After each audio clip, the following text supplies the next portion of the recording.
కేవలం సరిహద్దుల్లో పేలే బాంబులు, విరిగిపడే భవనాలు మాత్రమే కాదు, అంతకు మించిన ఆర్థిక విధ్వంసం. ఇరాన్ ఇప్పుడు అచ్చం అలాంటి విలయాన్నే చూస్తోంది.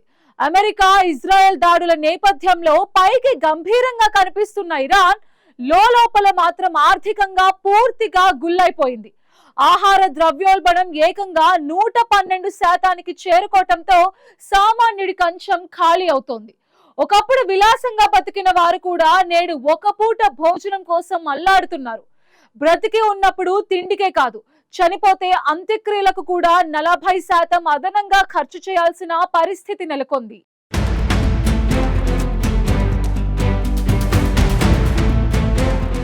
అమెరికా ఇజ్రాయెల్తో యుద్ధానికి దిగిన ఇరాన్ పరిస్థితి పైన పటారం లోన లొటారం అన్నట్టుగా తయారైంది. బయటికి బలమైన దేశంగా, శక్తివంతమైన సైన్యంతో నిలబడుతున్నట్టుగా కనిపిస్తున్న ఇరాన్ లోపల మాత్రం తీవ్రమైన ఆర్థిక సంక్షోభంతో కొట్టుమిట్టాడుతోంది. అమెరికా ఇజ్రాయెల్తో యుద్ధ పరిస్థితులు ఆ దేశ ఆర్థిక వ్యవస్థను పూర్తిగా బలహీనపరిచాయి. యుద్ధం అంటే కేవలం సరిహద్దుల్లోనే కాదు, దేశ ఆర్థిక వ్యవస్థపై, ప్రజల జీవన విధానంపై కూడా తీవ్ర ప్రభావం చూపుతుంది. ప్రస్తుతం ఇరాన్లో అదే పరిస్థితి స్పష్టంగా కనిపిస్తోంది. ఇరాన్లో ద్రవ్యోల్బణం అనూహ్య స్థాయికి చేరుకుంది. అధికారికంగా ప్రకటించిన గణాంకాల ప్రకారం ఆహార ద్రవ్యోల్బణం 112% చేరుకుంది. వంట నూనెల ధరలు 200% పైగా పెరగడంతో సాధారణ కుటుంబాలపై భారం పెరిగింది. ఒకప్పుడు సాధారణంగా కొనుగోలు చేసే నిత్యావసర వస్తువులు కూడా ఇప్పుడు లగ్జరీలుగా మారిపోయాయి. బియ్యం, గుడ్లు, పాలు, చికెన్ వంటి ప్రాథమిక ఆహార పదార్థాలే 70-130% వరకు పెరిగాయి. ఔషధాల పరిస్థితి మరింత దారుణంగా తయారైంది. ముఖ్యమైన మందుల ధరలు 300% నుంచి 2700% వరకు పెరగడం వల్ల ఆరోగ్య సేవలు సాధారణ ప్రజలకు అందని ద్రాక్షగా మారాయి.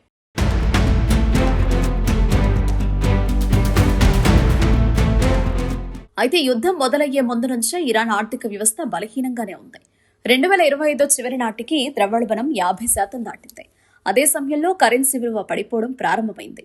కేవలం 20 రోజుల్లోనే ఇరాన్ రియాల్ విలువ 20% కంటే ఎక్కువగా పడిపోవడం దేశ ఆర్థిక వ్యవస్థలో ఉన్న బలహీనతను బహిర్గతం చేసింది. ఈ నేపథ్యంలో యుద్ధం మొదలవడంతో పరిస్థితి మరింత దిగజారింది. ప్రస్తుతం ఒక అమెరికన్ డాలర్కు దాదాపు 16 లక్షల రియాల్స్ సమానమైంది. దీని ప్రభావం నేరుగా ప్రజలపై పడింది. వారి పొదుపులు విలువ కోల్పోయాయి. జీతాలు పెరగకపోయినా ఖర్చులు మాత్రం విపరీతంగా పెరిగాయి. ఈ పరిస్థితుల్లో చిన్న వ్యాపారాలు తీవ్రంగా దెబ్బతిన్నాయి. ప్రజల దగ్గర డబ్బు లేకపోవడంతో కొనుగోళ్లు తగ్గిపోయాయి. రెస్టారెంట్లో, రిటైల్ షాపులు, చిన్న వ్యాపారాలు నష్టాలు నడుస్తుండగా కొన్ని మూతబడుతున్నాయి. ఒక దేశ ఆర్థిక వ్యవస్థలో చిన్న వ్యాపారాలే బలహీనమైన పునాది. అవే కూలిపోతే మొత్తం వ్యవస్థ కుదేలవుతుంది. ఇప్పుడు ఇరాన్లో అదే జరుగుతోంది. బ్యాంకింగ్ వ్యవస్థలో కూడా సమస్య తలెత్తాయి. చెక్కులు బౌన్స్ అవ్వడం, రుణాలు చెల్లించలేకపోవడం, బ్యాంకుల ఖాతాలో మోసవేయడం వంటి పరిణామాలు ఆర్థిక సంక్షోభాన్ని మరింత తీవ్రం చేస్తున్నాయి.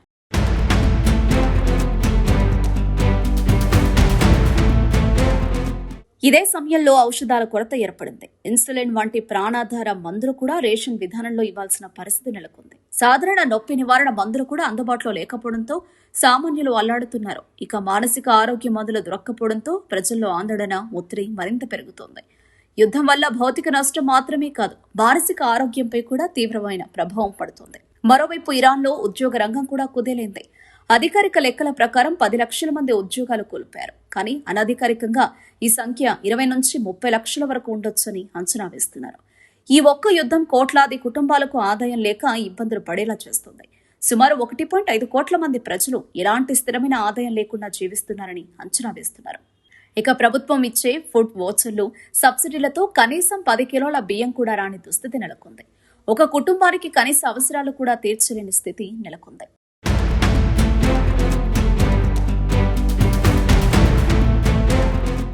మరోవైపు ఇంటర్నెట్ బ్లాక్అవుట్ కూడా ఒక పెద్ద సమస్యగా మారింది. E commerce, technology, media, logistics వంటి రంగాలు పూర్తిగా ఇంటర్నెట్ పై ఆధారపడి ఉంటాయి. కనెక్టివిటీ లేకపోవడంతో ఈ రంగాల్లో భారీగా ఉద్యోగాలు కోల్పోయారు. యువత, స్టార్టప్లు అత్యధికంగా ప్రభావితమయ్యాయి. డిజిటల్ ఆర్థిక వ్యవస్థ దెబ్బతినడం దేశ అభివృద్ధిపై దీర్ఘకాలిక ప్రభావం చూపే అవకాశం ఉంది. ఇదిలా ఉండగా యుద్ధ సమయంలో ప్రభుత్వం తీసుకుంటున్న ఆర్థిక నిర్ణయాలు కూడా ప్రజలకు ఇబ్బందులు కలిగిస్తున్నాయి. పన్నులు తగ్గించకపోగా రుణాలు కట్టడం ఆలస్యమైతే జరిమానాలు విధిస్తూ ప్రభుత్వం ప్రజలను మరింత ఇబ్బంది పెడుతోంది.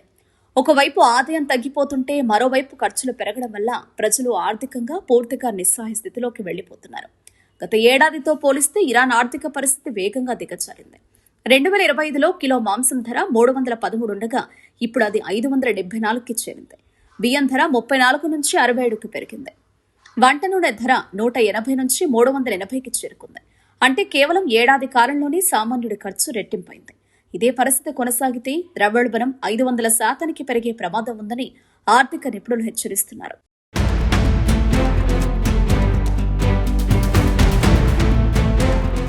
ఒకవైపు యుద్ధ ఒత్తిడి, మరోవైపు ఆర్థిక సంక్షోభం ఇరాన్ని తీవ్రంగా కుదిపేస్తున్నాయి. ఇలాంటి పరిస్థితుల్లో ఆర్థిక వ్యవస్థను నిలబెట్టుకోవడం, ప్రజల జీవన ప్రమాణాలను కాపాడడం, అంతర్జాతీయ ఒత్తిడిని ఎదుర్కోవడం దేశ నాయకత్వానికి పెద్ద సవాళ్లుగా మారాయి. సరైన చర్యలు తీసుకోకపోతే ఈ సంక్షోభం మరింత తీవ్ర రూపం దాల్చే ప్రమాదం ఉంది. యుద్ధం వల్ల కలిగే నష్టం కేవలం సైనిక స్థాయిలోనే కాకుండా ఆర్థికంగా, సామాజికంగా, మానసికంగా కూడా ఎంత తీవ్రమవుతుంది అనేది ఇరాన్ నిరూపిస్తోంది. పైకి బలంగా కనిపించినా లోపల నుంచి కుంగిపోతున్న ఆర్థిక వ్యవస్థ ఒక దేశాన్ని ఎంత వేగంగా కుదేలు చేయగలదో ఇరాన్ గుర్తు చేస్తుంది.